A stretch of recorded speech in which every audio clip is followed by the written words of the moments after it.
So may nagtanong sa akin kung bakit daw nakakaisang buwan na siya sa zone 2 or low heart rate training or jogging. Medyo nahihirapan pa rin siya. Saka kung tinitingnan niya yung heart rate niya, hindi niya na-maintain sa zone 2 or mahirap i-maintain sa zone 2. Now, ito lang yung masasabi ko. Mahirap talaga siya. It takes time. May mga factors kasi na dapat natin i-consider. Maring isa ka sa tao na talagang sedentary yung lifestyle. Bale, kailangan mo pa talagang i-build hinay-hinay yung aerobic base mo. So, ang gawin mo muna is to walk. So, hinay-hinay ka munang mag-build ng aerobic base mo by walking. So, walking lang muna. Huwag mong alalahanin yung heart rate mo na ma-maintain sa zone 2. Walking lang muna. Siguro sabihin na natin, isang buwan.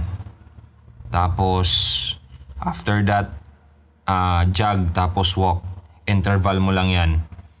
Sabihin na natin 1 minute jog, 1 minute walk. Ako nga 3 taon akong nag-walking. Tapos maliliit or hindi naman maliliit or iilang body weight na exercises like squat, pull-ups, push-ups. So yung 3 plus yung running or yung walking muna. Tapos last year ng March, sinumulan ko yung running. Pero yun nga, hindi consistent.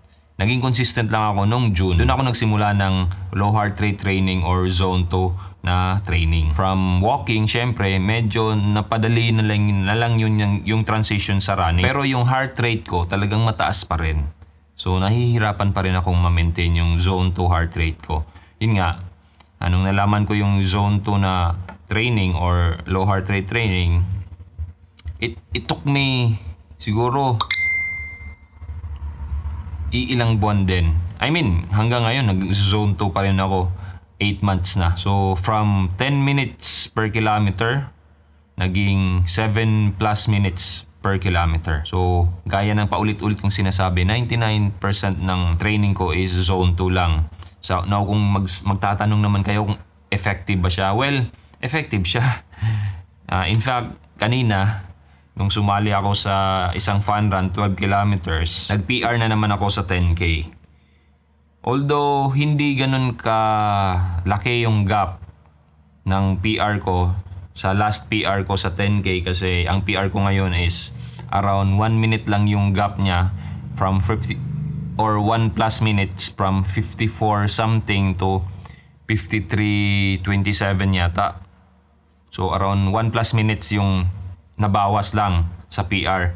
Pero ang ruta namin ngayon may mga uphill. Pero nabawasan pa rin yung oras ko. Siyempre, additional burden yon para sa physical fitness mo na kailangan mong i-tackle yung uphill. So para sa akin, goods pa rin yung naging resulta.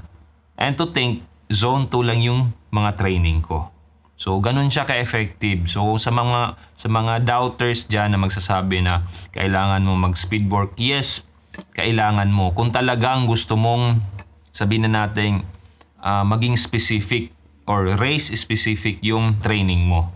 Pero para sa karamihan sa atin na hindi ganun kaganda yung aerobic base, mas malaki yung benefit ng zone 2 training. Saka, mas naiiwasan mo yung mga injury. Hindi ko naman sinasabi na huwag kang mag-speed work kasi ako paminsan-minsan nagkakaroon ako ng strides, yung burst of 8 to 10 seconds na binibilisan ko yung takbo ko. Pero hanggang doon lang. Tapos yung speed work, sinasabi kong speed work is doon na sa mismong race. Kagaya kanina, so na-maintain ko naman na around 5 minutes 26 seconds yung average pace ko.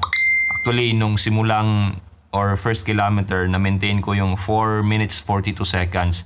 Pero yun nga, medyo mahirap yung ruta. At least, yun nga, masasabi kong effective yung zone 2. Kung nahihirapan ka ngayon, well, walking lang muna.